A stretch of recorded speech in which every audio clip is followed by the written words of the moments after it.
नशे की बीमारी जो है वो एक बायो साइको सोशल प्रॉब्लम है। बायोलॉजिकल भी है, साइकोलॉजिकल भी है और सोशल प्रॉब्लम भी है। इसीलिए इसके साथ स्टिग्मा ज़्यादा जुड़ा हुआ है। लांछन होता है ना, उसके तरीके की ये तो नशेड़ी है, मुझे कोई राय नहीं बनानी है, मैं उसे एक नॉन जजमेंटल वे में देखूंगी। So this non judgemental approach is very very important. नशा छोड़ना, मैं फिर से इस बात को दोहराना चाहता हूँ कि ये वन स्टेप प्रोसेस नहीं है। ज़्यादातर लोगों के लिए एक जर्नी के तरीके से होता है।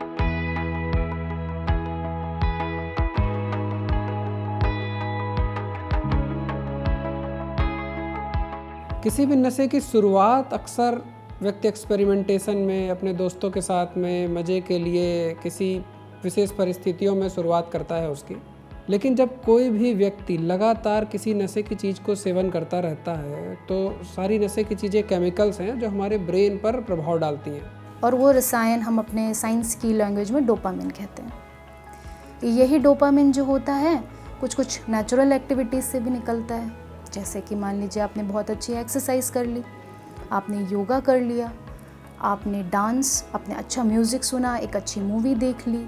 शराब से निकलने वाला डोपामिन इतना तीव्र रूप से काम करता है कि वो इन नेचुरल डोपामिन के जो सोर्सेज होते हैं उनको दबा देता है।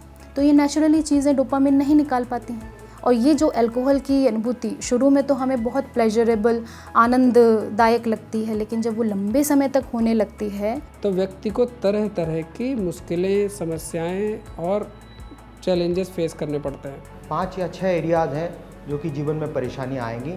इससे आप समझ सकते हैं कि अब उसको इलाज की ज़रूरत है।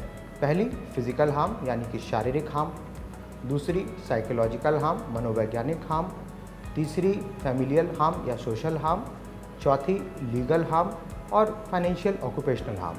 तो ये 5 हार्म जब होने लगते हैं तो इंसान रियलाइज़ करना शुरू करता है कि ये हमें समस्या या बीमारी हो गई है। फर्स्ट ऑफ ऑल कि जब मरीज़ आता है मेरे पास तो उसको नॉन जजमेंटल, हिंदी में बोलें तो उसके प्रति मुझे राय नहीं बनानी है कि वो नशेड़ी है। द वर्ड जो एक स्टिग्मा कॉज करता है सोसाइटी में, एक लांछन होता है ना, उसके तरीके की ये तो नशेड़ी है, इसका करैक्टर ही ख़राब है, ऐसा नहीं। मुझे कोई राय नहीं बनानी है, मैं उसे एक नॉन जजमेंटल वे में देखूंगी।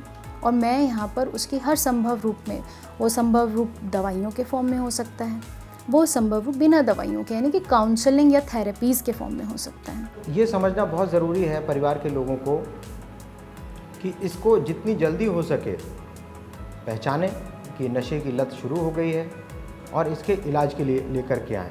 कुछ शुरुआत में ऐसी दवाइयाँ दी जा सकती हैं जिससे कि इंसान के जो शुरुआती नशे छोड़ने की तकलीफ़ें हैं उन चीज़ों के लक्षणों में कमी लाए। फिर जो है कुछ ऐसी दवाइयाँ दी जाती हैं जो नशा छोड़ने में जो दिक्कतें हो रही, कि जैसे बहुत तीव्र इच्छा का होना, हमेशा मन वहीं लगे रहना, किसी और चीज़ में आनंद ना आना, इन चीज़ों को हैंडल करने के लिए दवाइयाँ इस्तेमाल करी जाती हैं। ये एक मानसिक विकार है और इसका पूर्ण रूप से इलाज, ट्रीटमेंट संभव है। आदमी का जो मोटिवेशन है, motivation is the key to change behaviour. Counselling, psychological support, family care, ये वाले पहलू भी किसी भी व्यक्ति के नशा छोड़ने में बहुत महत्वपूर्ण भूमिका निभाते हैं। जो मरीज़ ठीक हो चुके हैं इस बीमारी से, वो खुद भी अवेयरनेस फैला सकते हैं। हो सकता है उस पेशेंट के अगल बगल कोई मरीज़ इलाज से बहुत ही लाभान्वित हो गया हो, तो वो बता सकता है कि देखो मैंने इलाज लिया और मैं ठीक हो गया, ऐसा तुम भी ठीक हो सकते हो।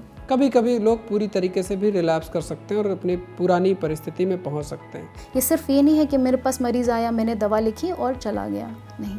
इट इज़ अ प्रोसेस, ये एक प्रक्रिया है जिसमें वो लंबे समय तक ट्रीटमेंट फैसिलिटी में रहता है, जिससे वो वापस उस लत में ना आए। तो हमें उसको प्रिवेंट करना है, हमें रिलैप्स, जिसे वापस कहते हैं ना, तो वापस नशा ना करे, हमें इसे प्रिवेंट करना है। अच्छी क्वालिटी के गवर्नमेंट सेक्टर्स में रिहेबिलिटेशन सेंटर मौजूद हैं जिनमें कि एक अच्छी गुणवत्ता का मेडिकल ट्रीटमेंट अवेलेबल है। हर इंसान इसको अप्रोच कर सकता है। इसमें किसी भी तरह का ये नहीं है कि उसके पास पैसे की कमी है तो वो नहीं करा सकता इलाज, या उसको किसी अप्रोच की ज़रूरत है, ऐसा कुछ भी नहीं है। उसकी एक फ़ाइल बनती है, उसके बाद उसका फ़िज़िकल एग्ज़ामिनेशन और कुछ खून की जांचें अगर ज़रूरी होती हैं, डिपेंड करता है कि किस तरह का उसको नशा है और कितने दर्जे का उसने नशा लेना शुरू किया है। उस पेशेंट को डॉक्टर इंचार्ज हैं जो कि हमारे क्लिनिक में सप्ताह के सारे दिन अवेलेबल रहते हैं।